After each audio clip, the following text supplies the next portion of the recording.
So, Paul, please take a seat. Thank you. So, excellent. Well, I think those two really interesting and contrasting presentations. So, I think Allan very much focused on today. And then I think Paul giving us a bit of a view in terms of where the industry gets to. And I think, I'm hoping that we might get some questions from the audience around sort of like resolving those two together. But whilst you're thinking about those questions, and don't forget, there's a roving mic, or you can use Slido if you like to. Allan, I'm going to come to you first. And I was really struck by two things in your forecast. Yes. One of which is you actually think that the industry is contracting in 2022, which is interesting. I wonder if we might do a straw poll on that. And the second one was that you see housing bouncing back in 2024, even though we have, depending on which forecast you see, might say that prices are going to fall by 10% next year. I don't know which one of those observations you'd like to sort of respond to. I can probably pick up on both of those. I think what we're trying to forecast in our forecast is slightly different from some of the other forecasts that are out there, which are for the value of the traditional forecast CPA and others produce, are for construction output, which is the amount of work that's being done on site at any particular period, sort of quarter or year.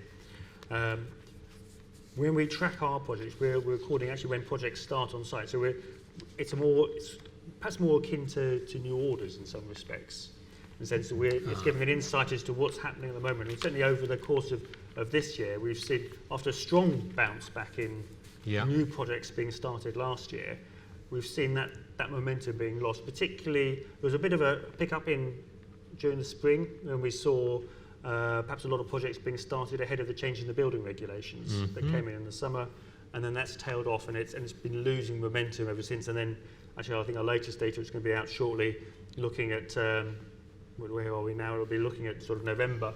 That 3 months in November again, you see unfortunately, a further drop off, just as things perhaps seem to be stabilising. And I think a lot of that is perhaps the uncertainty and concern that was raised if we look particularly going back to October and November in the wake of the sharp rise in interest rates in the wake of the mini budget.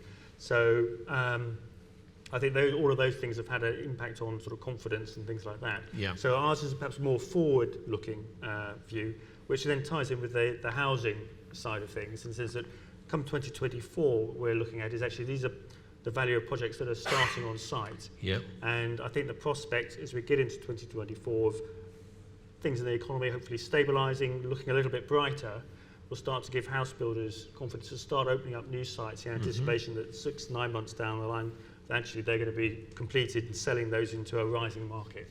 Right, okay. So if you were a client here, you'd be thinking that the soft market is definitely 2023, and then it might start to tighten up a bit. Now, Paul, we've already got a question from the floor, which is great. Shall I have a go at that one? Well, yes, it's an interesting one, actually, because the question is what would the DFE say to contractors who are reluctant to use off-site techniques? Are they missing out on winning work? Well, obviously, I would say get with the program. Yeah, would be the top line. But in reality, the answer is no. I mean, as I mentioned, we've got different ways of procuring at the moment. So we've got a main contractors framework, which is more traditional, and an MMC framework, which is more off-site. But I think what we're trying to do is demonstrate the benefits, I suppose, of off-site, trying to be able to present a pipeline that makes it worth investing with in off-site manufacture as well, and trying to make more of a pull rather than a push. And I think as a client, that's it's something we should be doing. Because I think if we can demonstrate the benefits of not just, I think sometimes you think about off-site as being purely sort of volumetric modular. It's not. There's loads of elements that can be manufactured off-site and that can come together to create a fantastic school. So I think we'd like to encourage the whole process, really. Right. Recognising some things are better than on-site anyway. Indeed. Now, just building on that question, and something I've been musing about, and in fact I've published something building about it, which is that we now know that the capital envelope is pretty much fixed until 2028 with no allowance for inflation, which means it's getting smaller and smaller and smaller every year. So does DfE take the view that actually maximising your investment in MMC and various off-site techniques will actually enable you to maximise the volume that you can deliver, i.e. almost inflation-proofs you? Do you have a hypothesis around that? I don't have a hypothesis, but that is obviously the intent, to try and drive efficiency, to try and drive consistency in how we do things, and sort of repeatability has to bring with it, sort of buying improvements, I guess, and help us to offset some of that. It's not a simple, this will offset it, but it's got to be a, good part of the, good part of the toolkit to do that. Indeed. Now I've got a question for Allan, which is focused on civil engineering, where you have a projection for 3% growth in 2023, and it says what are the main risks? And I guess the questions are, should we also be looking at opportunities as well? So Yes. what are your thoughts on that one? I think, coming back to the risk thing, I think clearly you alluded to in terms of the cost pressures there. That's clearly a danger. Obviously, the civil engineering workload, this is, as I say, projects under 100 million, so it's sort of more the bread and butter type flow of projects. They're going to be vulnerable to potentially to cost squeezes. I think that's the downside risk there. Particularly local authority budgets, for example, are going to be under pressure, as well as other central government ones. So there's that side of things which is going to constrain things. It's not all publicly funded work, though. A lot of it obviously is particularly by regulated utilities. And again, there's a need for a lot more investment there. So I think that's where the opportunities side of things are going. I think the new heightened pressures that we've got on our supply, on our grid, for example, at the moment, should help to sort of underpin activity there. So, I think it's going to be the cost side, I think, more than anything else there. So the observation there would be that the areas that are under pressure are probably those that are most accessible via open tender and frameworks, and the areas that are most protected, and you mentioned the utilities, are actually in quite tightly sort of existing alliances and such like. So that balance, I think that's an interesting one. Now, Paul, there's a whole lot of stuff coming your way. That's good. And there's an interesting one, which is you referenced the Treasury's commitment for schools. And the question, again, anonymous, is what kinds of schools are being supported? I think you were referencing the 500 schools programme. And what conditions are attached to the deal? So a bit more insight and detail needed there, I think. Yeah, that's fine.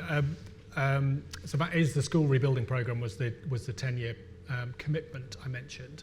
And that is for the schools of sort of worst condition in the school estate. So that could be primaries, secondaries, and across England.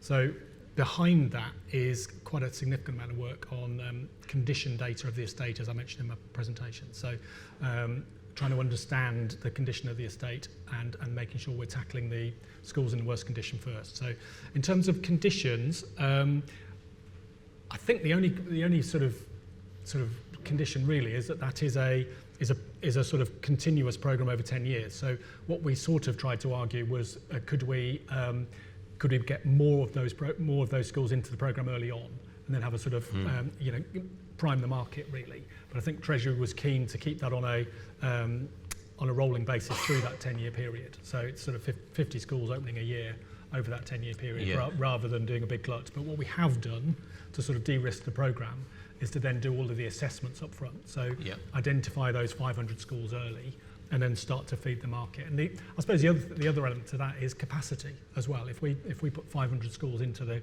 contracting market at the same time, we would struggle to get the capacity we need as well. So it's partly about managing the budget, but also partly managing the capacity in the market. And then going back to the inflation theme, of course, it's 50 schools, but those schools might, the value available to deliver them might decrease over that period. So there might be a bit of a need for an industry innovation around delivering those in a more effective way.